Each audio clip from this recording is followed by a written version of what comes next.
komið þið sæl og hjartalega velkomin hér aftur að Rauða borðinu. Það komið að vikuskammtinum og það engin smá skammtur, það af nægu að taka. Hjá mér eru góðir gestir úr öllum áttum, gjörsamlega. Það Trúðurinn Plong, Magga Stína, Margrét Pétursdóttir, Marja Pétursdóttir, fyrirgefðu, nafna mín, og Guðmundur Auðunsson. Verið velkomin. Takk. Það var svo frosin. Já, hvað segið þið? Hérna, það brjáluð kosningabarátta. Þetta bara, við erum á lokametrunum. Hvernig leggst þetta í þig? Bara morgundagurinn, Guðmundur. Já, við verðum að vera bjartsýn. Það sem að þetta búin að vera mikil törn, það sem ég veist vera mjög jákvætt við þessa kosningabaráttu, það hafa verið margar skipulagðar uppákomur sem gerir það verkum að flokkar sem eru ekki með mikið auglýsingafé eins og sósíalistar, að við getum komið okkur á framfæri með fleiri stöðum en hefur gerst áður. Og ég held að það sé mjög jákvætt við þessa kosningabaráttu og gefur minni flokkun tækifæri til þess að koma sér á framfæri. Þetta sé ekki keyrt bara gegnum auglýsingar, en það hefur auðvitað ekki vantað auglýsingaflóði hjá hinum flokkunum, en við finnum fyrir miklu meðbyr. Ég hef tekið þátt í með nokkrum kosningabaráttum og ég hef aldrei séð svo mikið svona aktivisma í kringum framboð heldur en núna, og við fáum hellinga fólki, kemur bara leið kallinu, leið og kosningarnar voru boðað, þá fylltist húsið hérna niður í Vorstjörnu og fólk hefur bara komið og verið að vinna og bjóða fram krafta sína. Já, það búið að vera líf og fjör hérna fram á skrifstofunni, ég getum alveg staðfest það. Það hérna hljóðfæraleikarar og það voru plötusnúðar og svo bara allt góða fólki sem kemur hérna með veitingar og kleinur og brauðtertur og það svigna hérna. Ráð að hafa bara alltaf kostningar úr því að Jú, einmitt, ég hugsaði sko að þetta er svo svona. Eða að væru alltaf kostningar. Það að koma kostningar. Já, einmitt. Samfélagið bara eitthvað svo vinalegt og gott og allir svo góðir og vilja svo vel. Ég hugsaði þetta einmitt, hvað þetta mikilvægt. Það einhvern veginn svona rýmið hérna fram, Vorstjarnan einhvern veginn að breytast í það svona kaffihús sem við vorum að vonast til þess að það myndi verða. Já, svona félagsrými. Algjört félagsrými, þar sem að fólk bara droppa við og fá sér kaffibolla, setjast niður. Sumir vilja endilega ekkert tala við neitt, heldur vilja bara setjast niður og lesa eitthvað efni frá okkur eða eitthvað. Þannig að þetta einhvern veginn svona dásaleg stemning. Já, þetta er mjög lífrænt. Hérna hljóðfæri sitt og spilar og þannig að þetta er búið að vera mjög skemmtilegt. Og já, einmitt. Og hér nú Trúðurinn Plong. Já, fólk spilar. Kannski ef að bera að taka það fram að það kemur ekki kannski til að góða að ég hérna frekar en fyrirtægin, en þarna það átt að vera túlkur. Já, jú, herðu, það nefnilega málið því að það yfirleitt, það hérna hugsanatúlkur með Plong. Með Plong. Það Margrét Baldursdóttir. Tákmálstúlkur. Já, hún með lungnabólgu og hérna forfallaðist. Já, bara láttu þið batna. Já, ekki gott. Þetta er ekki gott. Þannig ég kannski svona aðalega til halds og trausts svona ef ég gæti mögulega einhvern veginn verið Plong til eitthvað svona aðstoð. Já, það veitur ekki, já. Nei. Það veit ekki, þú verður aðstoða kannski. Já, það náttúrulega heyrist ekki í útvarpinu, en hér er verið að hella vatni í glös fyrir þurra hálsa. Já, skilur til mér ekki 21. öldina. Nei. Passa tölvurnar. Já, mitt. En það hefur nú ýmislegt hérna svona drifið á daga samfélagsins í þessum aðdraganda. Það er margt að frétta, margar fréttir. Ég sá, Marja, þú skrifaði nú ansið eftirminnilegan pistil sem var birtur á Vísi. Hvernig var það? Var í vikunni allavega? Já, miðvikudaginn. Já. Já, bara frá sjónarmiði öryrkja með barna og framfæri og hérna, getur aðeins hérna útskýrt? Já, ég svona, að því ég lendi í því sko sem bara núna dögunum sko, sem að rosalega margir öryrkjar þekkja og hafa talað sko, að fá bréfi góða frá Tryggingastofnun sem segir að nú falli heimilisuppbótin niður þegar barnið þetta er orðið 18 ára. Þannig að og maður er náttúrulega ekki að fara að henda barninu sínu út eða fara að láta það sjá fyrir sér eitthvað sjálf. Það er bara ekki möguleiki. Þegar það verður 18 ára eins og staðan er það ekki möguleiki fyrir að fyrsta. Og bara svo ég kannski segja aðeins frá því að barnið mitt orðið 19 ára. Og það ekki fyrir en að barnið mitt verður 19 ára sem ég fæ þetta bréf, sem svolítið sérstakleika. En barnið mitt í skóla, í listaskóla í Reykjavík, í námi, þar sem það þarf að borga einhvern 700.000 kall í skólagjöld, af því það ekkert búið að fella niður skólagjöld í öllum skólum þó að sé búið að fella það niður í listaháskólanum. Fólk áttar sig ekki á því, það eru fullt af sérskólum sem eru ennþá með svona hrikalega há skólagjöld. Og barnið mitt búið að vera að vinna í 2 sumur til þess að safna sér fyrir þessum skólagjöldum sjálft, af því að ég ekki efnaði að borga þetta. Og þar alveg hefur barnið heldur ekki efnaði að borga heim af því að það fer allir peningurinn í að borga skólagjöld. Þetta samfélagi sem við lifum í dag. Og bara, ég meina, einmitt, þú veist, langveik börn, þú veist, sem að allt eftir niður hjá þegar þau verða 18 ára einmitt. Ég lenti því með fyrra barnið mitt, sko. En það voru þessar breytingar sem gerðar voru á örorkulögunum. Já, svo kannski svo ég held áfram aðeins að segja frá þessu að ég sérst fæ þetta bréf og ég fæ þetta bréf frá Tryggingastofnun og við vorum samt barnið búið að sækjum, barnið fyrir gjöf fullorðna barnið mitt búið að sækjum á þeim tíma fyrir nokkrum mánuðum síðan svona skólastyrk sem á að vera hægt að sækjum til 25 ára aldurs. Börn öryrkja. Og þessi skólastyrkur þá þarf það að fara í gegnum sýslumann sem þarf að úrskurða og það er ekkert búið að gerast í því máli. Þannig að ég hringdi í sýslumann daginn þegar ég fekk þetta bréf og spurði hvort þetta var ekki að fara í gegn. Nei, við erum núna að afgreiða umsóknir frá því ágúst, sagði sýslumaður. Þannig að ég hugsaði bara, þannig að þetta er einhvern tímann eftir áramót. Þannig að líða margir mánuðir sem að það svo dýrt að vera fátækur. Og ekki bara nóg með það, þessi dýrt að vera fátækur svona per se, sem svona huglegt mat, þá það þannig þú veist, maður bara í stanslausri vinnu, símavinnu, við símaborð. Númer 24 í röðinni. Bæði í símanum og sækjum eitthvað á netinu sem virkar ekki heldur og þá þarf maður kannski að fara á staðinn og svo er það þetta allir þessi sönnunarbyrði, þessi gagnaöflun sönnunarbyrði, þrátt fyrir það að vera allar skattskýrslur eru opinberar, þá þarf alltaf að koma með, þú ætti að koma með umboð frá börnunum þínum, ætti að fara húsalegu bætur og ég segi HMS hefur nú borðið á góma Húsnæðis- og mannvirkjastofnun, góðan dag. Þú ert númer 24 í röðinni og en færð ekki húsnæðisbætur af því að það gæti verið að það gætir hafa sungið gegn. Þú gæti verið orðin á tekjuháfa þarna á einu mánuði. Þetta er alveg dæmi gert hugsanahátturinn í samfélaginu. Ég búið lengi í Bretlandi og þar er verið að taka upp þetta örorkumat sem búin að vera að tala að gera hér og var tekið upp í Bretlandi. Það var tekið 2014 upp í Bretlandi. Og það var skelfilegt. Það eru hundruður manna sem hafa fyrirfarið sér vegna þess að það voru svipt bótum. Það voru krabbameinssjúklingar á bara að deyja sem var sagt að þú ert vinnufær. Þetta var alveg skelfilegt. Megnum til var þetta fólk með geðraskanir í Bretlandi sem var bara kastað út á guðagatinn. Og að því þau gátu gert svona með höndunum eða eitthvað svona rugla því þar var að lyfta boxi sem samt skrítið. Þau tók upp læknisfræðilegt mat. Við erum að taka upp núna og þau segja alltaf yfirvöld við erum ekkert að taka upp breska starfsgetumatið. En það breytir engu en þess að starfsgetumatið í eðli sínu það er bara í eðli sínu refsandi kerfi. Að hvað leiti þá?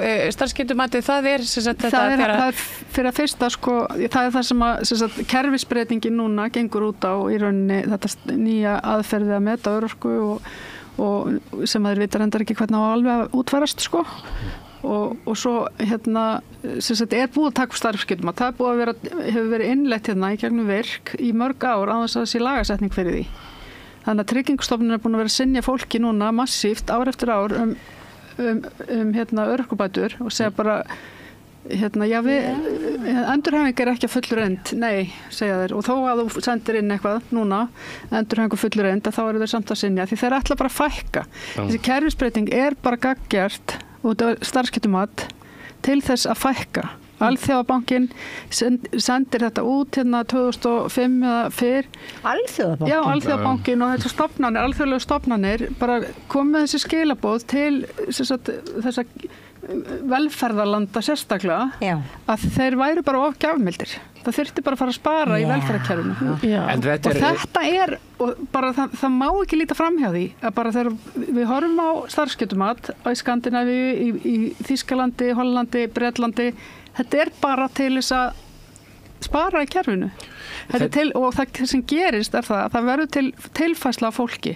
Það færist af örorkubótum sem einhver svona sáttum að sé svona kannski láglauna viðmið eitthvað yfir á framfærslu sveitafélagana sem undir því. Hún 200.000 í gang. Já. Og þarna verður til stærri hópur sem bara á fél og á náttúrulega skýta framfærslu. Þetta alveg þetta hluti af með nýfrjálsíkingu væðingu samfélagsins í heild að þá þetta hluti af það sem við getum kallað bara fátæktar fordómum. Það reikna með því ef þú ert öryrki að þú reynir að svindla á kerfinu. Lítum á þetta frá hinni hliðinni. Aftur á móti ef þú ert ríkur þá reikna með að þú sért ekki að svíkjenda skatti. Þetta finnst mér nú athyglisvert. Já, það nefnilega svolítið merkilegt. Það að merkilega að skattsvík eru miklu stærri hluti heldur en þessir örfáu sem hafa verið að svindla eitthvað á einhverju bótakerfum. En það reikna með því að fátækt fólk svindli en ríka fólki standi sig í stykkinu. En svo einmitt, það var lögreglustjóri, lögreglustjóri Suðurnesja sem lét hafa það eftir sér í fjölmiðlum í vikunni að hingað væri komið fólk gaggjart til þess að misnota hælisleitendakerfið. Þetta er svolítið svona af sama meiði. Þetta er alltaf í rauninni hægri áhersla. Heimska. Já, einmitt, þetta væri að þeim myndi senda á undan sér börn sem svo fengi fjölskyldusammenningu sem svo þetta er hluti af því. Það fordóma gagnvart innflytjendum, það rasismi og fordóma gagnvart fátækufólki, þetta alltaf sama meiði. Þetta allt sama hugsunahátturinn sem ég vil kalla andsamfélagslegan hugsunahátt.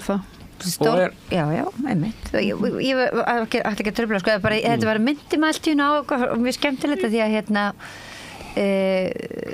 virðulegur blaðamaður hérna í bæ, Stefán Einar nokkur, hann ekki bara Stefánsson eða eitthvað? Jú, gott ef ekki.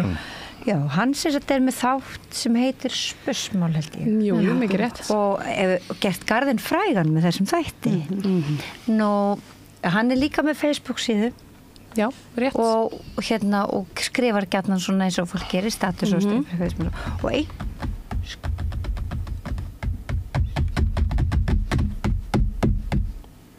myndi að þetta væri mjög góð túlkun til dæmis. Já, þetta eins og Stefán Einar kannski gerir einmitt, já. Og einhvern veginn var það einhvern veginn í fyrirlitningu sinni á eitt fátæku fólki, bótaþegum, mótmælendum og öðrum ruslara líð sem maður kalla svo. Já, bara öllum svona fyrir neðan efri millistétt. Já. Að þá skrifar hann einhvern svona status um það nævistin Maggastína eitthvað, að því ég er á móti þjóðamorði. Já, mikið rétt. Þá er ég nú dálítið næv eins og gefur skilja. Að þá og svo hann skrifar einhvern ægilega ljóðræðin og fallega status um það, hvað ég sé næv og eitthvað svona, því ég sé á móti þjóðamorði. Og þá verður svona viðhlægjendur hans fara strax að keppast að veita upplýsingar um það hvort ég sé bóta þig eða ekki. Heyrðu, akkurat, ég sé þetta. Já, þetta var mjög skemmtilegt. Já. Og er þessi Maggastína í vinnu eða er hún að bótum eða, og þetta var svo stórkostleg umræða. Já, það var bara svo skemmtileg umræða. Að því þetta var svona svo mesta fyrirlitning sem þetta fólk kunni. gat mögulega sín. Já, ákvæmlega. Þú veist, það var það, að það gæti sko, að því nú ætla ég ekki að gefa það upp nefnilega. Ég ætla alls ekki að gefa það upp. Hvort ég er vinnandi eða á bótum. Nei, þú voru að halda spennur. Já, þú voru að halda spennur einmitt. Þú voru að hafa þetta svona hangandi. Sko, og þannig að ég verða eitthvað neginn og svo, já. Fyrir utan það að þetta er En þetta er svona, daldið svona segjandi svona viðhorf hægrisins, þjófanna, sko. Hægrisins, já. Arðræningjana. Þetta held ég, sko, þetta er breyting, þetta er alveg gífurleg breyting á samfélagin sem fólk áttar sig ekki. Ég er nú, man eftir mér allavega fyrir nýfrjálshyggjuna sem að margir gera ekki, ungt fólk gerir ekki og á erfitt með að sætta sig við þetta.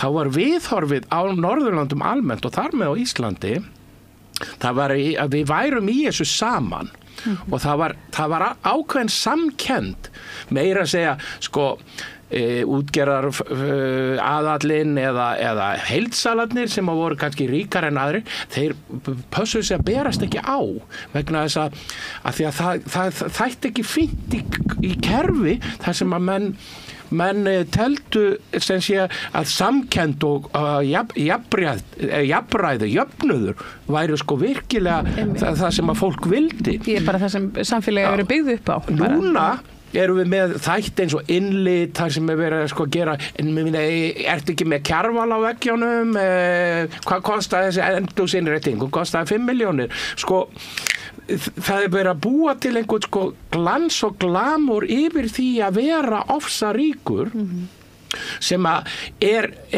nýtt í samfélagsmyndin og hin hliðin á þessum peningi er einmitt það að ef þú ert ekki ofsaríkur þá er eitthvað að þér þá ert þú bara afæta í raun og veru náttúrulega sko auðvitað þá rétt til sko svifta fólk allri virðingu.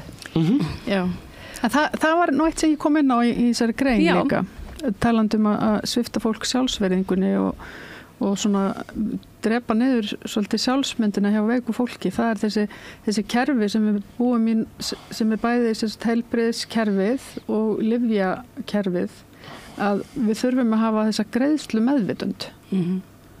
Og það er eitthvað sem var til líka hérna í rauninni í nýfrjálshyggjunni, þessi greiðslu meðvitund, að við þyrftum þeir setja samt sko í einhver þrep og eitthvað svona, en ég þarf alltaf að vita það þegar ég fer og leysa út lyfin mín hvað ég kosti nú samfélagið. Já, þetta er vermið, og sama ef þetta til læknis. Já. Og þetta er náttúrulega bara líka sko fáránlegt vegna þess að sko þetta minnir þið alltaf á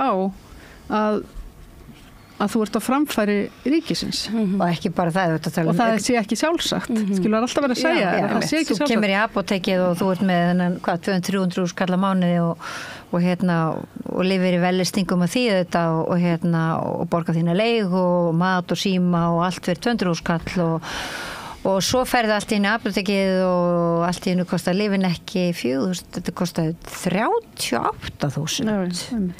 Og það bara setur bókhaldi bara bókstaflega algjörlega á hliðina og þú veist og þú eru bara að segja börnunum þínum að það verði engin ammæli, það verði engar tómstundir, það verði engin sundarsmatur, það verði ekkert, það verði bara ekki neitt, en það var kannski ekki að neina taka. Þannig að allt vinnur þetta náttúrulega að því að íta undir það að fólk missi sjálfsvirðinguna. Og svo fellur niður í dýpri fátækt, þú eru skuldugri af því þú þarft alltaf að reyna að vera einhvern veginn að redda þér, þangað til bara þú getur ekki lengur sko. Þú veist, þetta er einhvern veginn yfirdrátti, ef þú færð yfirdrátti. Já, og svo er það auðvitað svo dýrt sko, þegar maður skuldar og það eru dráttarvextir og maður veit þetta sjálfur, maður er verið að velta undan sér kannski einhver svona verkefni. Krakkar. Já.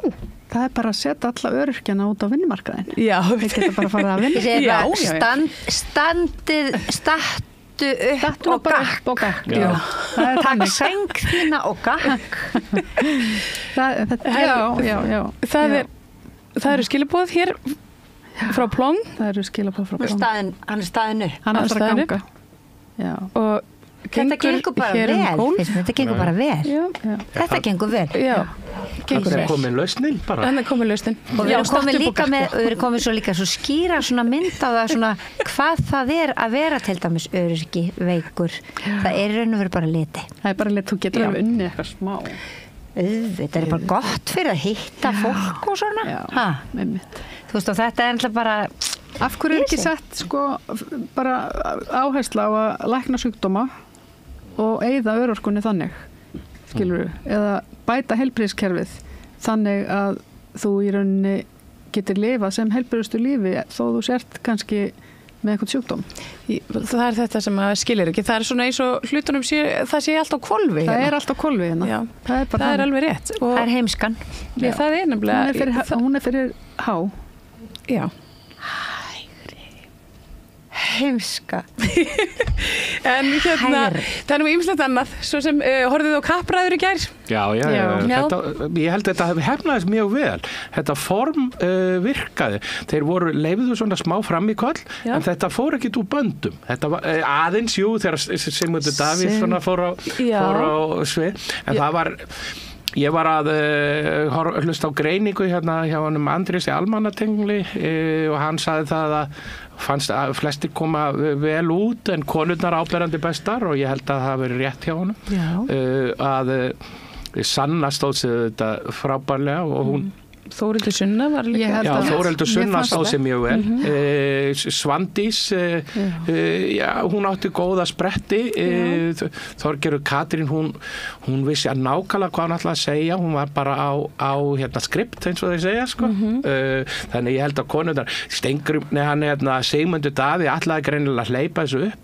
Ég held að hafi bara... Oftar en einu sinni, held ég. Já, og ég held að hafi frekar skemmt fyrir honum, sko.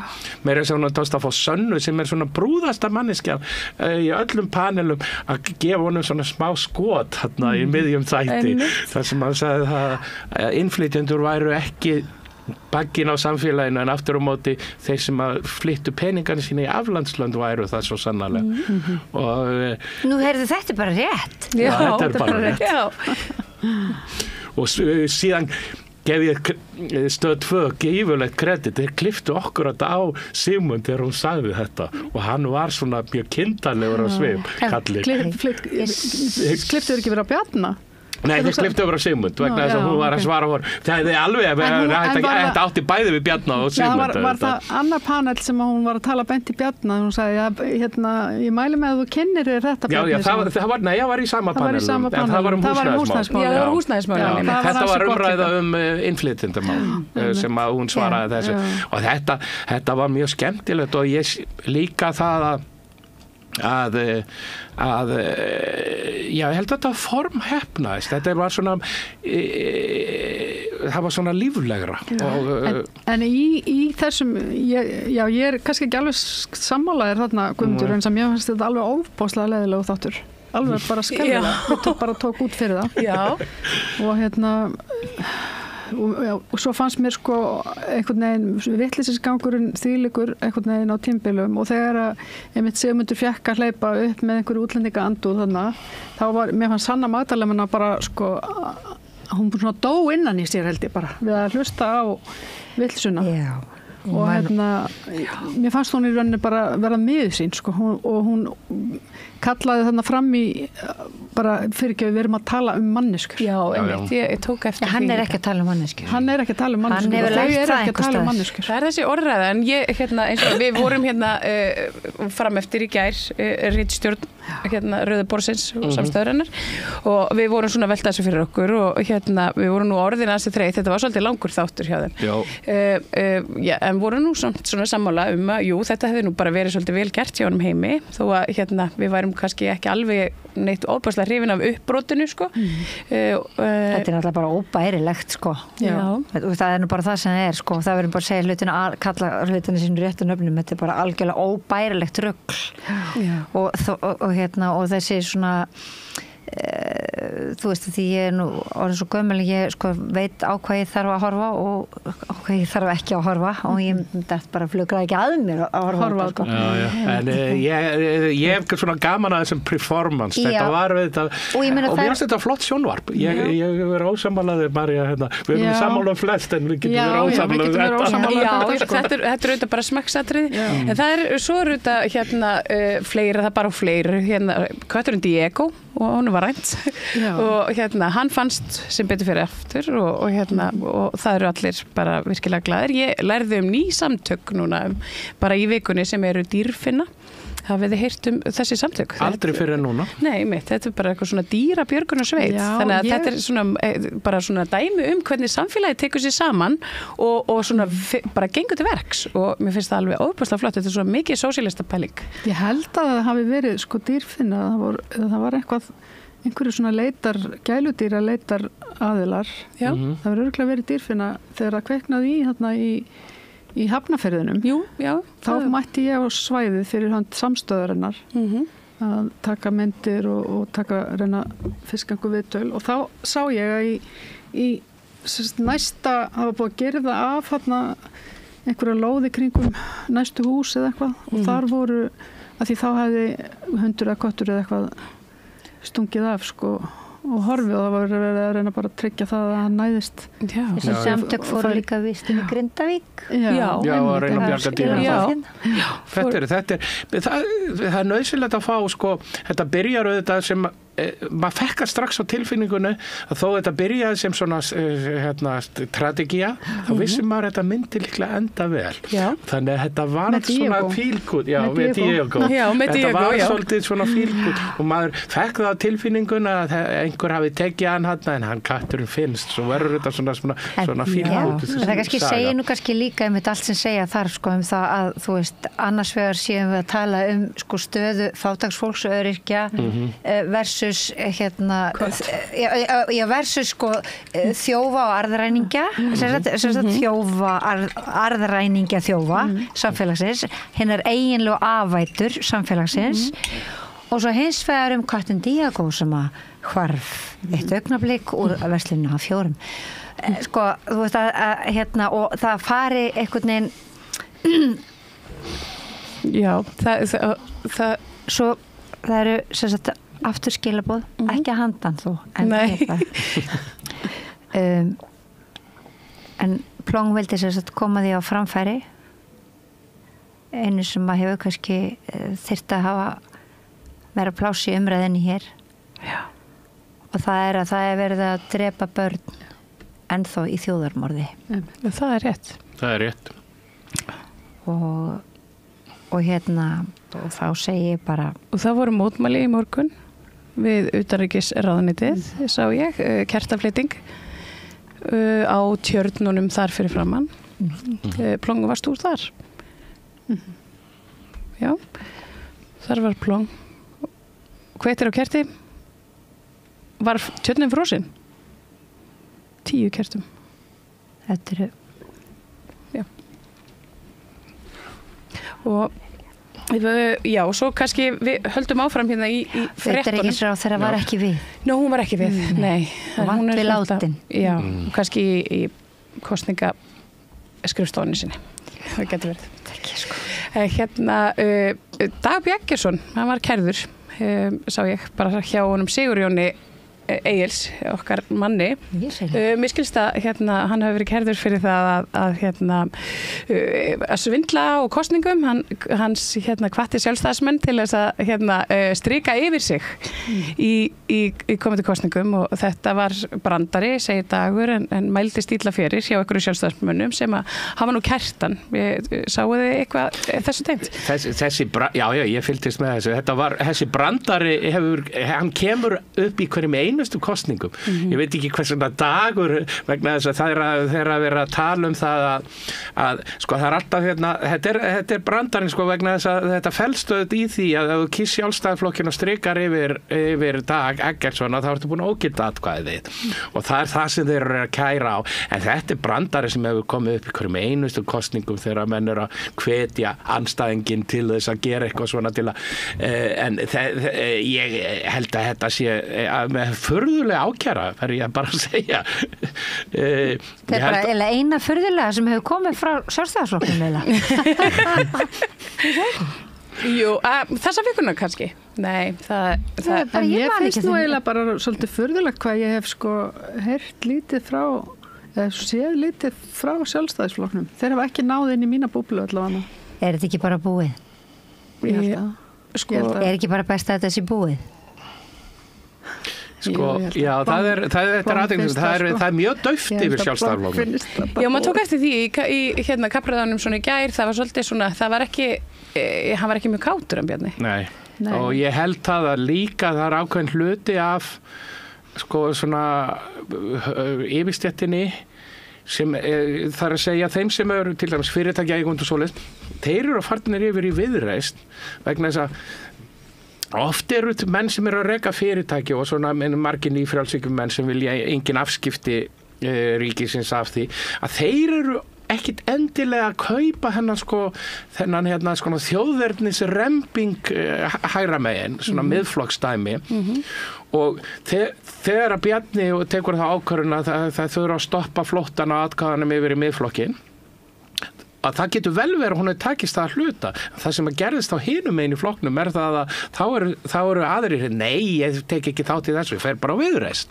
Og Viðreisn er svona mjög ásættanlegu flokkur fyrir ríkt fólk og kapitalista. Vegna þess að hann er með milda ásjónu, frekar bara jákvæðar skoðanir í félagsmálum en harður nýfrjálshyggjuflokkur þannig að þeir þurfa ekki óttast peningana sína hjá Viðreisn. Sumir jafnvel sko vilja ganga svo langt að halda að Viðreisn sé félagshyggjuflokkur. Ég sá þetta á internetinu Plong var að minna á þetta. Já, þau tala um þetta sem sagt, sko, vinstri svona velferðarstjórn með hægri efnahagsstjórn. Þetta er bara flokkur sem er með NATO á heilanum, algjörlega. Vilja bara gangi í Evrópusambandi og er með NATO á heilanum. Já. En það er mjög, sko, þetta er mjög, þetta er svona, þannig eru þeir með svona ákveðin miðjupopulisma. Já. Framsókn hefur ofta stund að vera með svona miðjupopulisma. Það er að reyna að segja að við getum bæði átt kökuna og étið hana. Vegna þess að, sko, við getum bara rekið svona bara nýfrjálshyggju hagkerfi og svo bara búið við til eitthvað velferðarkerfi og það bara kemur einhvern veginn að sjálfu sér. Þetta er eiginlega variant af brauðmálakenningunni. Það er það, þú þarf bara að stækka þjóðarkökuna og þá koma brauðmálarnir niður. Já, svona þetta niður í fátæklingana. Og það er hægt að gera það, þá getum við verið með smá velferð. Já, mikið rétt. En það að því að þið myndust nú á Palestínu, þjóðamorð Magstína og Plong það sko Netanyahu tilkynnti einhvers konar vopnahlé í Líbanon já, það var skilyrðum já. Og það var skilyrðum það var sem sagt svona hótunar vopnahlé með sem sagt skilyrðum hegðan sem að honum hugnaðist hann sérsagt en vopnaliðið það dögun ekki betur en svo að þegar og þetta var því fögnuðu Líbanir þessu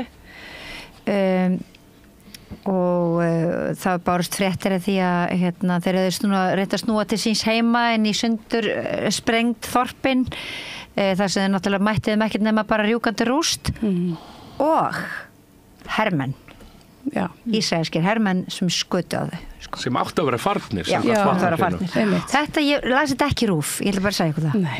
En það sem að kannski svona vikufurðu að þetta er nefnilega svolítið áþekk atburðarásinni sem átti sér stað hérna í fyrra þegar þeir lofuðu hérna vopnahlé rétt fyrir Black Friday eða svartan föstudag sem er svona stærsta verslunarhelgi Akkurat, já. fyrir þakkagjörðahátíðin í Bandaríkjunum og þetta er svona svo litið að sama kalibri virðist vera, þetta er svona svo að fólk hætti að fylgjast með þjóðamorðinu og fari nú bara út að kaupa dót. Þetta er nefnilega og það sér maður sko hvers konar heimska og lágkúra sko stýrir sko heimskerfinu eða þú veist þessi heimsveldastefna er sko þú veist henni er stýrt að svo lágkúrulegum hvötum og viðurstyggilegum að sko já þú veist það er svona oft mér hefur reyndar skort orð töluvert undanfarið ár sko Já. Ég verður þetta kannski það er einhvern veginn orðið þannig að maður er einhvern veginn orðin maður er bara skákum á sko bara hverja stund sko Það var ég ég sá það eru fræg leikona bresk sem heitir Miriam Margolyes og hún var meðal annars í Harry Potter myndunum og hún er svona komin á níræðisaldur held ég og er svolítið svona karakter gyðingættum og hún var með mjög góðan pistil sem að ég sá að það sem hún sko ég heila bara hundskammaði og sagði við gyðingar það er okkar skylda að standa upp gegn þjóðarmorði og drápum og ég fannst þetta mér datt þetta í hug vegna þess að hún sendi þetta nú bara nýlega og ég sá þetta á netinu og það er líka minnir á það að ég veit svo til dæmis kona mín er á gyðingættum og börnin mín teljast á gyðingar og að þeir sem að séu að andmæla þjóðarmorði í Palestínu séu sakaðir til dæmis gyðingahættur það er nær yngri átt Nei, og þetta er auðvitað náttúrulega, þú veist, það er búið að há sko, sem sagt, svona hvað segir við, svona andlega stríð er háð þú veist, í raun og veru er þessi síonismi hann sker upp herör gegn gyðingum sem að sko vilja ekkert hafa með þetta að gera sko og þú veist og það er náttúrulega bara það er svo hrikalega hlýtur að vera bara svo viðbjóðslegt og sársaukafullt sko. Það voru að byrjast þér fréttir af kennaraverkfalli kennaraverkfalli frestað segir hér á Vísi, ég ætla nú bara að fá að lesa þetta hérna fyrir ykkur verkfalli kennara hefur verið frestað 2 mánuði innanhústillaga ríkissáttasemjara þess efnis var samþykkt klukkan 15 Þetta staðfestir Ástráður Haraldsson, ríkissáttasemjari í samtali við Vísi. Hann segir ekki sé búið að skrifa undir samninga eða semja þá. Þess í stað sé búið að ramma inn hvernig vinna á að samningum næstu 2 mánuði. Á meðan ríkir svokölluð friðarskylda og í kjölfar þeirra vinnu verði samningurinn kynntur efnislega. Þannig að þetta, það virðist... Það er eitthvað að gerast. Það er eitthvað að gerast. Það er launahækkun, það boðuð hérna launahækkun áramótin, 3,95%. Sem sé síðust áramót þá? Ég veit ekki samningur búin að vera laus svo lengi Er það síðust áramót? Já, einmitt en það þetta, útlitið er nú ágætt ég veit nú ekki hvernig verður með framhaldsskóla börnin okkar og þau sem hafa verið í verkfallinu Þau hljóta mig að fara í skólan þá núna Já, það er nú samt ekki svo mikið eftir held ég hjá þeim Já Þannig að það verður eitthvað útfærslu atriði en þetta eru góða fréttir. Hálfu mánuður kannski. Já, einmitt, það sem þau geta unnið upp þetta tap, þó að ég hugsa að jólaprófunum verði víða frestað. Í þessum skólum það var FSU, Menntaskólinn Reykjavík og fleiri skólar. Já. Það er allavega bendir til þess að það sé að nást einhver rammi, það er einhverja eins og fólk margir vita ekki kannski, það nú búið að vera svona fjölmiðlabann á þessu, þannig að maður hefur ekki heyrt mikið og þannig að, en það er stór hluti af þessu eru spurningar líka starfskjör og starfsaðstæður hjá kennurum, þetta var líka hjá læknum, það að þetta ekki allt bara spurningum prósentutölu. Og svo að þessir samningar sem var lofað þannig að 2016 standi lífeyris það var einmitt þeir gáfu upp lífeyrisréttindi og gegn loforði endurskoðun á launa bara kerfinu sem slíku og það hefur ekki gerst. Mér finnst einhvern veginn leiðilegt að vera alltaf svo sem skemmi partíið en það sem ég bara átta mig ekkert á því hvernig kjarabarátta háð hér á landi bara talandi þetta ég nú unnið sem kennari bara í mörg ár eða bótum, við vitum ekki bóta þín nema hvað og ég bara skil ekki svona grunninn í þessari baráttu ég skil ekki það að launabaráttu sé háð þannig að sá sem að berjast fyrir bættum kjörum skuli þurfa að handvelja þá aðila sem að kannski mega bara mest svona missa sín fyrir auðvaldinu til þess að beita verkfallsvopninu mínu viti bara hefði allir kennarar eiga bara að leggja niður störf og það er bara þannig sem að við áttum okkur á því hvort þeir eru nauðsynlegir eða ekki í staðin fyrir svona skæruverkfall ég veit bara algjörlega bara komið bara út þetta er svona það sem hefur einmitt verið talað er að það er svo mikilvægt að verkfallsaðgerðir beinist gegn réttum hópum og það sé nýtt þetta vopn sé nýtt gegn þeim sem sannarlega eiga að þurfa að finna fyrir því en kannski ekki almenningur svo mikið en ég meina hvað eru kennarar ekki almenningur? Svona annar almenningur og ég meina börn eru almenningur aðrir foreldrar barnanna eru almenningur það er óhjákvæmilegt að verkfall bitna á almenningi þegar verkfallsvopnið er nákvæmlega til þess að fólk skilji mikilvægi kjarabaráttunnar þetta er ekki ég bara átta mikið á því hvað rugglæti kom út þetta náttúrulega var bara bitna á sumum og öðrum ekki bara, og einhverju foreldrar bara pirraðar því börn eru óráleg og svo bara eitthvað börn eru bara ekkert óráleg þau bara með að vera líka þetta er bara ég sammála þessu varðandi kennarana vegna þess að það hefur verið nær að vera með allavega þó það var ekki nema tímabundin lokun tímabundin verkfall í öllu kerfinu það sem að ég aftur á móti tel að svona skæruverkfall geti virka mjög vel hjá samtökum eins og Eflingu vegna þess að þegar þeir loka hótelunum þá eru þeir að koma við kaunin á kapitalinu það er aðeins öðruvísi fyrir samtök eins og Eflingu að beita skærulegu vegna þess að allsherjarverkfall risaskref en með skæruverkfallum þá getur hugsanlega náum þrýstingi til þess að draga kapitalistana að samningaborð. En þarf ekki eitthvað að endurskoða þetta ég meina ef það er þannig að verkfallsvopnið bitni bara á almenningi en ekki atvinnurekendum ég hef bara ekki trú á því ef að börnin komast ekki í skólan foreldrar þeirra komast ekki í vinnuna á endanum bitnar það atvinnurekendum en það er spurningin átti að fara út í allsherjarverkfall frekar en ég held að menn geta verið sympatíski og stutt kennara en verið með sett spurningamerki við aðferðafræðina En hvenær skyldi vera haldið verkfall innflytjanda?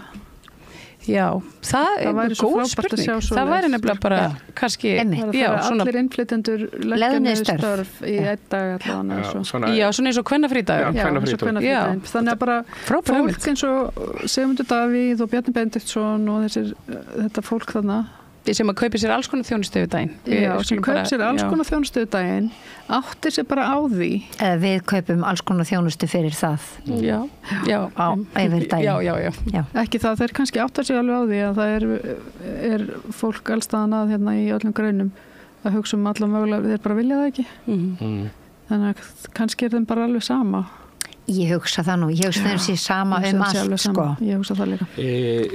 Það hefur verið kannski vísir að þessu á Eflingu vegna þess að Efling er mörguleiti innflytjenda. Já, það er enda rétt. Þegar að þeir lokuðu hótelunum, þá var það stóru hluti. Og það kom við kaunin á þeim. Það kom við kaunin á þeim. Það gerði það. En það tók það nokkuð fljótt af, svona meða við. Það sko, hvað segir þú Plóng? Hvað segir Plóng þetta? Við erum svolítið erfitt að vera með svona feimin trúð í setti. En já, það sko, það hefur nú samt svolítið farið lítið í kosningabaráttunni fyrir kannski umræðinu menntamál. Við vorum nú sammála það við borðið þegar við vorum að greina pallborðin í gær. Það þetta samtalum, það mentamálin og heilbrigðismálin, það hefur líka einhvern veginn svolítið svona... Ég fór í pallborðum mentamál. Já. Og það var einhvern veginn... Við vorum að skoða síðan streymið úr því og eitthvað svona upp á póstaði og myndatakan var mjög undarleg þannig að því var ekki endurkastað á vefinn. Það hefði ekkert upp á sig. En þið voru ekkert að búa til TikTok úr þessu? Við vorum ekki búið til TikTok úr því. Hvar var þetta pallborð? Það var upp í gamla Kennó. Já, bara sem að... Það var sérstætt KI var með þetta. Já. Og það var bara, það var náttúrulega bara það búið að vera svo mikið af pallborðum. Já, ég man ekki eftir þessu nú hef ég tekið þátt í nokkrum kosningabaráttum og ég man ekki eftir þessu, nú eru sko fyrirtæki og félagasamtök og svona hinnir ýmsu aðilar út í bæ farnir að bjóða upp á pallborð og sem vel, hugsa ég, en ég á svona knöppum tíma, þá hefur þetta verið ég veit ekki alveg hverju þetta skila sér sko í raun Ég veit það ekki alveg. Ég er mjög jákvæður eins og ég sagði mitt í upphafið þáttarinn er það að þetta gefur til dæmis flokkun sem er ekki að það kosningabaráttan fer miklu frekar núna finnst mér fram í pallborði frekar en í auglýsingum. Auglýsingarnar detta svolítið bara á milli. Mér finnst samt þessi pallborð, ég verður bara að segja, kannski er ég bara með svo mikla fordóma gagnvart þínum flokkunum. En ég eins og bara þessi pallborð sem ég hef setið að það eru einhvern veginn það eru bara allir flokkarnir að fara með stefnu sósíalista í þessum pallborðum. Þannig að ég stundum bara svona byttu nú við. Það verður þessi sósíalistar fyrir kosningar. Það verður allir rosalega miklu sósíalistar og allir laga rosalega margar hluti í flestum þessum pallborðum. Einu svona munurinn á tón er kannski helst Viðreisn sem að vil svona skoða einkavæðingu í mentamálum. Já, mentamálum. Það kom svolítið fram þarna. Já, og svo náttúrulega lýðræðisflokkurinn og einhverju svona skrýtni flokkar. En það sem ég sko skil ekki þú veist, ég menna, nú ekki fólk alveg farið að sjá í gegnum alla þessa endalausu lygi? Jú, ég held að... Þú veist, þetta er náttúrulega bara eitthvað svona fólk sem vinnur við að ljúga allan sólarhringinn, alveg bara, þú veist, í sko bara svefni sem vöku.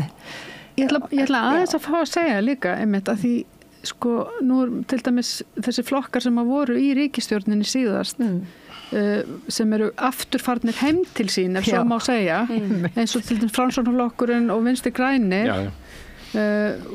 núna eru þeir bara að tala að þeir hafi verið að framfylgja stefnu Sjálfstæðisflokksins í öllum málum í 7 ár ég ætla bara að segja það sko, ég menna það var bara marklaust fólk ég menna það var ráðherra Vinstri grænna sem kom hér á starfsgetumati á endan. Ég meina þetta er bara skilur Vinstri grænir eru bara hægri flokkur. Þeir eru bara hægri flokkur en núna talar Svandís svo fallega í öllum pallborðum. Ég meina ég segi bara ég svo sammálinni en svo hugsa ég bara hvernig á fólk í ósköpunum að treysta. Það er bara svo vítt veggja í herbygginu þar sem hún talar sko. Það bara þú veist að þetta er einkennilegt. Það er sko varðandi Vinstri græn því að þeir hafa nú þetta verið líka töluvert í umræðunni og ekki gengið að skríða þeir eru fastir á milli 3 og 4% í skoðanakönnunum. Ég held að það sé þeir eru að keyra vinstri stefnu, mjög svipaða stefnu og sósíalistaflokkurinn mörguleiti en sko spurningin það þeir voru í 7 ár í ríkisstjórn og fólk gleymir því ekki svo einfaldlega. Ég reynda að gleymir fólk mjög rætt sko. Já, en sko þetta þú sko það sem að því sem Vinstri grænir hafa áorkað á undanförnum 7 árum sko það svo glæpsamlegt sko að það sko svakalegt sko. Af hverju stóð útlendingalöggjöfin til dæmis, já, ég meina sem að bara þú veist, sko, og þegar Sigurður Ingi að fara að bakka með skoðanir sínar og því ég meina þetta verður bara og ég meina Vinstri grænir bara, þú veist, bara fylltu bara liði með nýju útlendingalögunum sko, það var bara engin afsláttur á því sko. Nei, það ég held að þetta varðandi líka pallborðin að þetta tengist í þeim að því að þar eru allir eins og segja sósíalistar og ég var í einu svona það svona dæmigerð pallborð þar sem eiginlega allir eru sammála, það ég var hjá ISI pallborðið þar og ég svona eiginlega aftastur í röðinni og þá fara allir að tala mikilvæg íþrótt í forvarnastarfi, mikilvægt að styðja við börn og allt það og allir í raun og veru að segja sama hluti og svo kom það mér og það búið að segja allt sem ég ætlaði að segja svo ég reyndi nú aðeins að hleypa þessu og ég sagði það væri svona eðli svona pallborða að það eru allir voðalega sammála það að þeir gera vel við íþróttum í þessu tilfelli en sko ég vandamáli var það ég var til dæmis, hann var hérna sundmaðurinn frá hérna Andri held ég frá miðflokknum og hann var að tala allt sem hann sagði var svo fallegt og alveg rétt, hann tala mikilvægi hann afreksíþróttamaður það sé svona fyrirmyndir fyrir hérna börn sem að eiga gott fyrir þau að sækja íþróttur og allt svo framveg. Mér var þetta í huga, þetta sami flokkur sem ætlar að lækka skatta. Hvernig ætlar það að fjármagna? Þannig ég byrjaði í þessu pallborði og ég byrjaði því að segja já, sko að búið að vera að tala það eru allir sammála með hvað ég gera og ég sagði bara hvernig á að fjármagna þetta svo byrjaði ég sagði við sósíalistar við ætlum að leggja niður frístundastyrkin þá litum mann svolítið upp vegna þess að við teljum að börn eigi ekki að borga og það vegi að tryggja öllum börn ókeypis aðgang að íþróttaiðkunum og svo sagði ég og þetta stórt skref sagði ég en ég líka tilbúin að segja að ég ætla að fjármagna þetta með því að leggja útsvar fullt útsvar á fjármagnstekjur og það leysir fjármagnsvanda sveitafélagana á einu bretti bara stórkostlegt bara einu bretti með einni stjórnvaldsaðgerð að setja útsvar á fjármagnstekjur það verður auðvitað að taka þetta í gegnum jöfnunarsjóð, annars fá Garðbæingar og Seltirningar og þeir fá alla fjármagnstekjurnar, það verður að taka þetta í gegnum jöfnunarsjóð. En þetta leysir fjárhagsvanda sveitafélag. Þá getur það hægt að bjóða út lóðir af hæstbjóðanda sem á að vera að byggja lúxusíbúðir í og staðin fyrir að vera að byggja fyrir venjulegt fólk sem þarf íbúðir, ekki fleiri lúxusíbúðir. Já. Ég meina bara, þó væri bara sko ein svona vitsmuna aðgerð sem verði framkvæmt sko öllu næsta kjörtímabili þá myndi það sko þá myndi það bara ljóma eins og sólskinnið sko með að sko alla það niðurrifs starfsemi sem hefur átt sér staði hérna á undanförnum sko þannig að þetta sko bara já, eins og ég segi, þetta Já, ég fór í eitt pallborð líka sem var mjög, það er ekki búin að fara í nokkur svona pallborð tengdu menningamálum. Já. Og fyrsta pallborðið voru, það var leikhúsfólk eða sviðslistafólk og það var engin trúður samt. En það var ekki svona gaman það en það voru allir að reyna að vera trúðar. Jón Gnarr og svona var að vera trúður. Það var allt svona hest. Og hann líka, hann var náttúrulega að reyna að vera trúðurinn að deyja nei, hvað að gerast? Magga Stína, þú verður að bjarga trúðunum ég minn einasti hér legur plong niður úr stólnum plong að lega niður stólnum og bara á umræðinu já, látt hann bara gossa látt hann gossa ætlum við ekki að verja minnihlutahópa nei, farið hefur fyrir betra segja Herðu, Plong endurfæði sig bara. Já, hvernig býttu nú við? Það nú ekki ráðulegst Plong. Það er að rísa hérna úr öskustónni. Herðu, allavega. Já, menningar. Það voru nokkri trúðar þarna, sko. Já. Svakalega fyndin. Já. Svakalega fyndin, sko. Herðu, svo var hún Kolbrún Baldursdóttir frá Flokki fólksins. Já. Hún var mjög, ég verði aðeins að fá að pústa hérna. Hún var mjög svona óáhugasöm allan tíman og svo kom alltaf upp úr kafinu, hún ætlaði ekki að hækka listamannalaun eða hún ætlaði ekki að styðja við listamenn eða eitthvað því hún sagði við styðjum bara fátækt fólk. Við erum bara til fyrir fátækt fólk. Já, eins og listafólk getur ekki verið fátækt. Já, þetta var minn punktur þarna í þessu pallborði að listafólk er náttúrulega til hópa að glíma við fátækt af því það hefur gelt að listamannalaun og hefur gelt að og ef það fær listamannalaun þá er það mjög lág og fær ekki svo glatt verkefnastyrki eða nokkuð skapaðan hlut. Nei, og manni finnst það er lítið utanum menningarstarfsemi núna síðustu ár. Þannig að sko, nú þekki ég bara mikið er sjálf myndlistamaður í grunninn, þannig að ég þekki mikið af listafólki og þetta er bara fólk sem er að ströggla við að ná endum saman alltaf hreint. Það er kannski eitthvað listafólk sem þú þekkir, sko. Ég veit að þú ert náttúrulega kannski bara vel sett að þínum bótum með djók. Hér er lítið listamaður. Já. Það hefur verið svo mikið að gera hjá mér undanfarið.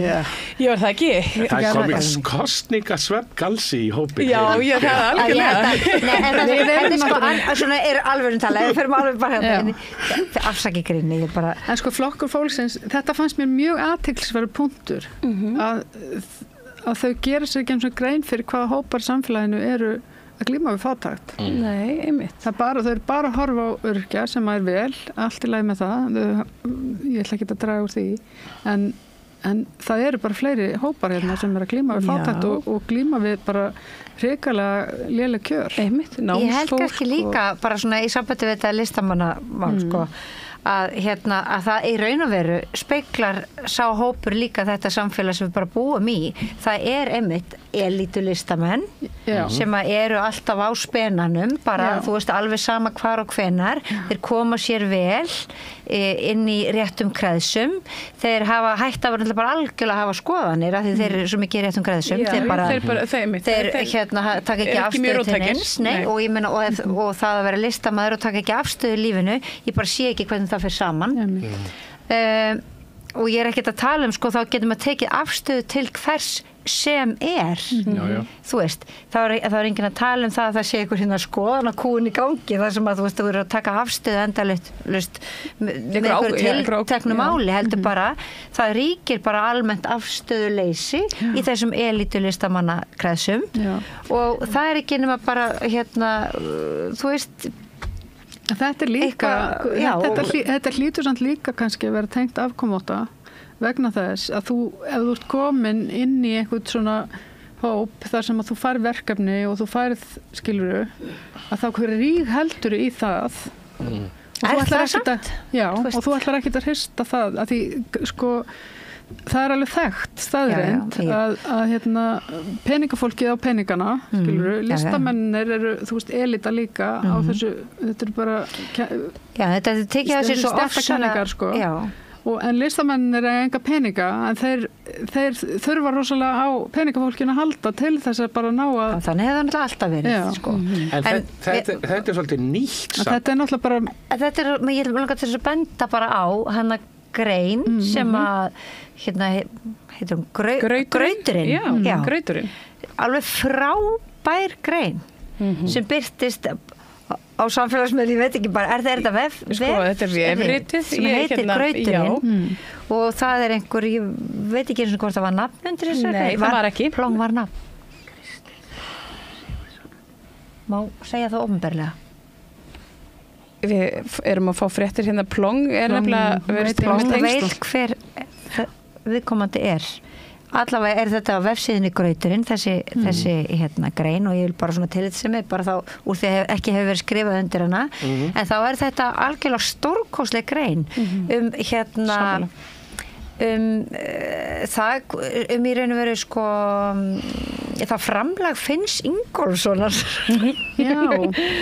sem að hægt að spegla við veruleika síðan hann var með varandi mælana já, bara í raun og veru hvað þegar honum tókst að gera listina að iðnaði já, einmitt það svona kannski svona gegnumgangandi svona lína í gegnum þessa grein sem er alveg frábær og ég mæli bara eindregið með því að hún sé lesin sko og þetta svona, þú veist, eins og bara að tala miðflokkin, þú veist, stjórnmálaflokkar eru farnir að vera bara sko samanstanda fólki samansafna fólki sem að þú veist, talað miðflokkin og varst að tala þennan eitthvað sem væri afreiksíþróttamaður veit ekki hvað hann Sveinn Makí eitthvað svona Andri Sveinn að hann tala bara eins og hann sé sko að veri borinn og barnfættur í sósíalistaflokknum og og svo og þeir kannski vita bara og kannski þetta eitthvað svona hefur þetta með að gera þetta unga fólk sem í miðflokknum ég meina annar maður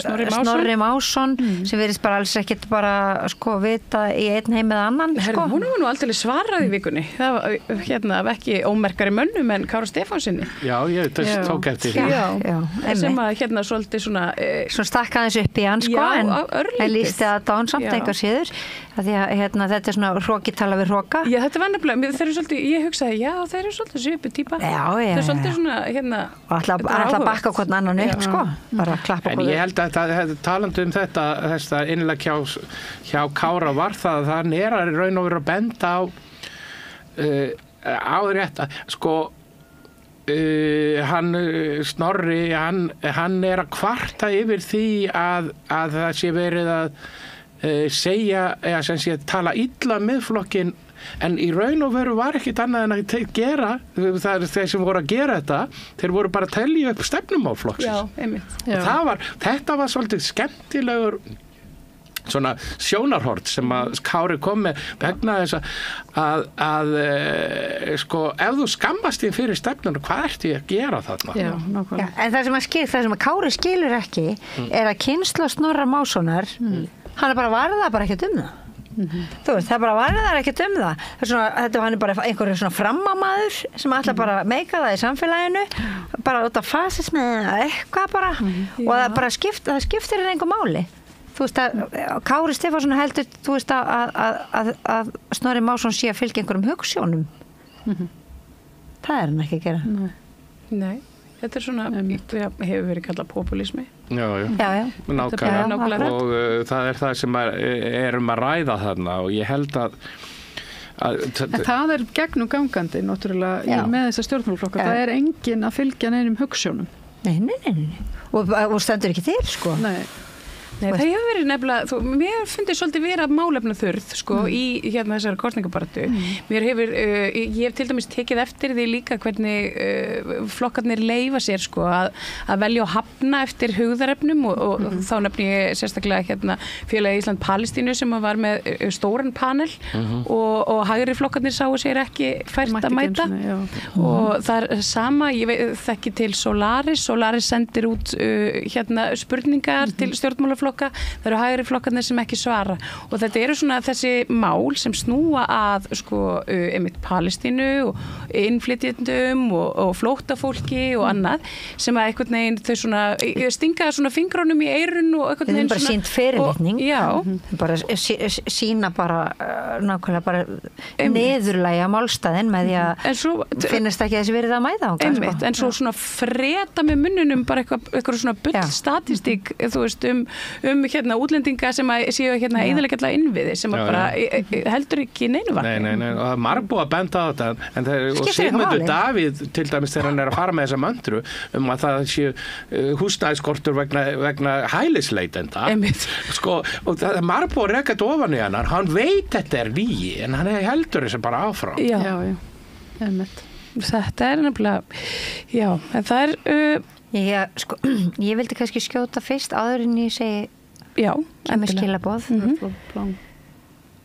að talandi vitsmunni og skynsemi Sigmundar Davíðs og það sem hann segir og hver mikið mark er á honum takandi þú veist, hann er maður sem að selur annari manneskju fyrirtæki þú veist á, hvað var það, á 50 kall eða var þetta $1 Hvað kostaði Það var vindrís? eitthvað Já, var eitthvað svo les. Þetta var eitthvað tíkall. Já, og ég veit ekki hvað raungengi á dollara er núna. Er það 120 eða? Já, 150 cirka Eitthvað svo les, sko. Við verðum alltaf bara, þú veist, að það verður bara, það skín, sko. Hann svona málflutningur er fullkomlega, sko, ómarktækur í öllum skilningi. En skilaboðin voru frá Plong að Plong vill láta brottvísa Bjarna Benediktssyni. Já, það eru margir sem myndu taka undir það Plong. Hvert myndur við senda hann samt? Tortóla? Panama. Tortóla? Já, ég meina það nú ákveðt sviður þar. Panama, já. Það er bara ekki Panama. Panama er ekki heitt að Panama. Jú. Það er hérna kosningavökur, kosningakaffi, það er margt að gerast hérna á morgun, hér í vorstjörnunni í Bólholti, verður heitt á könnunni allan daginn og svo verður hérna bara kosningavaka fram til. Já, verður súpa hérna, ómæl og einhverjar konur ætla að koma og elda súpu og þannig að það verður eitthvað gott í gogginn hérna meðan daginn. Og það hefur meira að segja spurst til að gætu komið brauðterta hérna. Já, og það hafa margir þingmenn verið kosnir út á brauðtertur, sérstaklega á Framsóknarflokknum, ef ég heilt. Það var margir þingmenn komað að máli við mig og beðum að baka brauðtertu. Svo verður örugglega einhverjir hérna sem að verða tilbúnir að keyra fólk á kjörstað. Já, einmitt, fyrir þá sem það þurfa. Það er bara að hafa samband og við munum auglýsa á samfélagsmiðlum við sósíalistar það sem að menn geta haft samband og það er alveg sjálfsagt að aðstofa fólk við að komast á kjörstað. Það er ekki allir sem eiga eins heiman gengt. Núna er vetur, það er erfiðar að labba, langar vegalengdir eða hjóla eða þannig. Akkurat. Og svo hérna, bara svona áðurinn í slepp ykkur út í helgina, hvernig fer þetta? Á ég að byrja? Já, byrjaði. Að því ég lærði einu sinni stjórnmálafræði þannig að kannski þetta, ég held að það fari engin flokkur yfir 20%.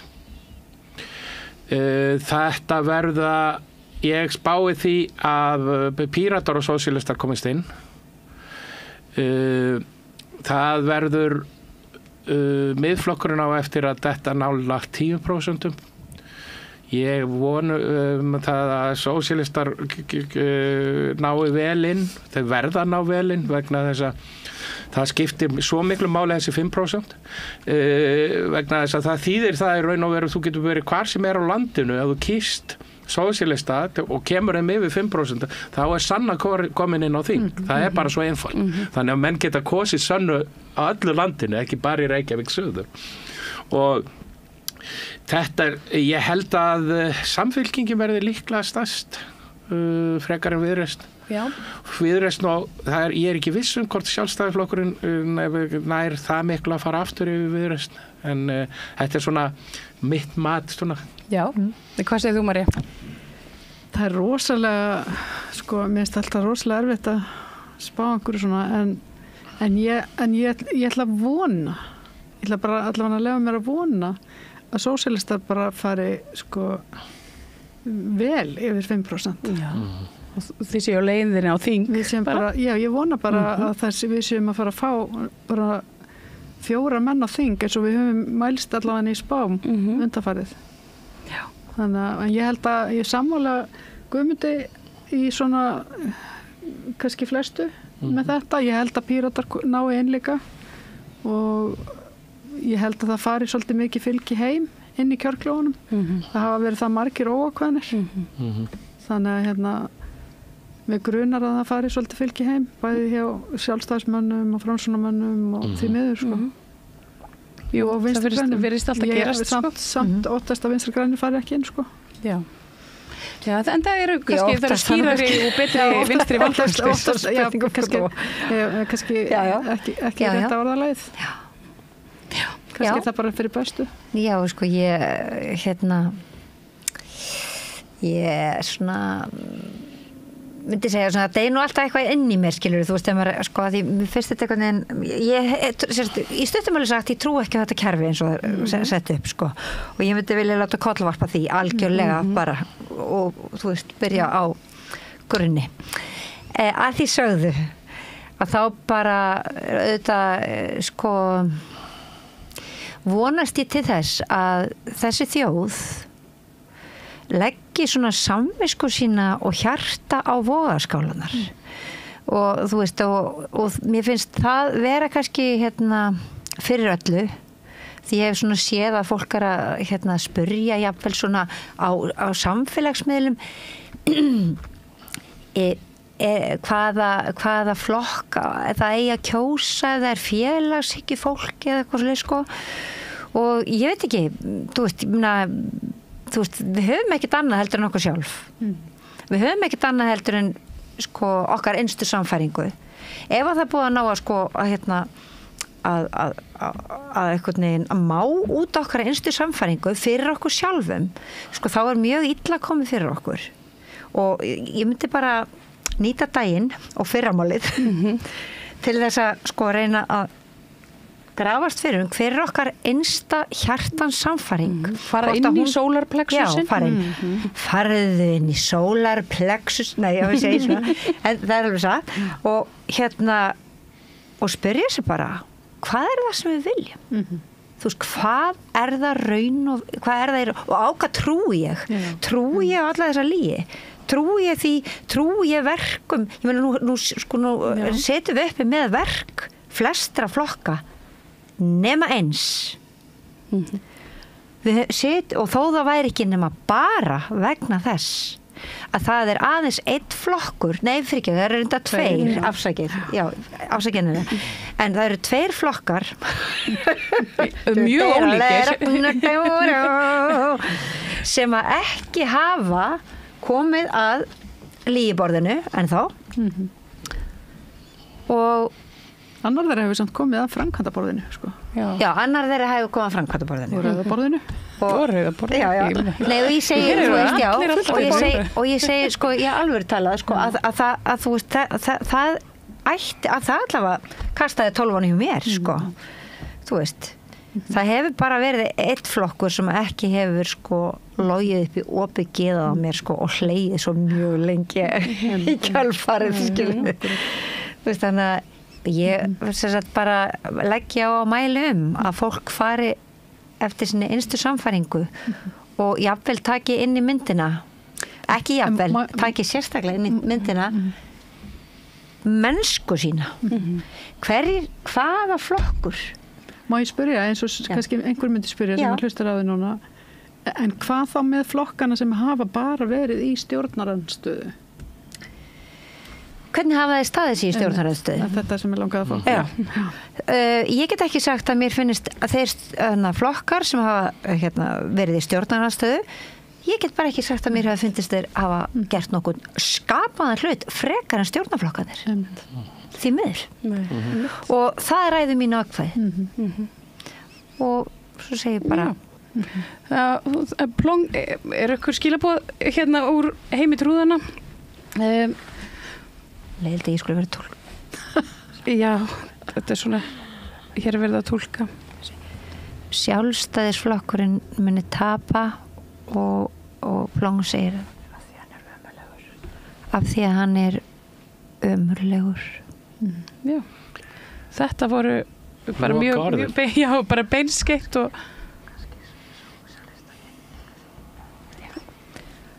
og svo var Plong að tala að sósíalistar myndi kannski vinna.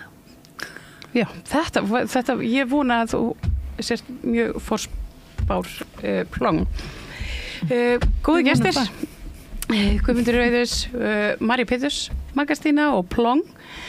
Þakka ykkur kærlega fyrir komuna og og njótið helgarinnar. Ég þakka ykkur áhorfið og hlustun. Góði gestir, ég heiti María Lilja og þakka jafnframt Pétur Fjellsteð og Laufu Líndal fyrir útsendinguna og bið ykkur bara vel að lifa. Við verðum nú eitthvað á morgun, skilst mér. verðum hér eitthvað með útsettingu og kannski innlit á kosningaskrifstofuna. Þannig að bara fylgist með okkur samstöðum.is. Við erum alltaf að leita okkur af áskrifundum og við viljum bara hvað segirðu plón? Bara svona, já. Þannig bara, ég lifi heil.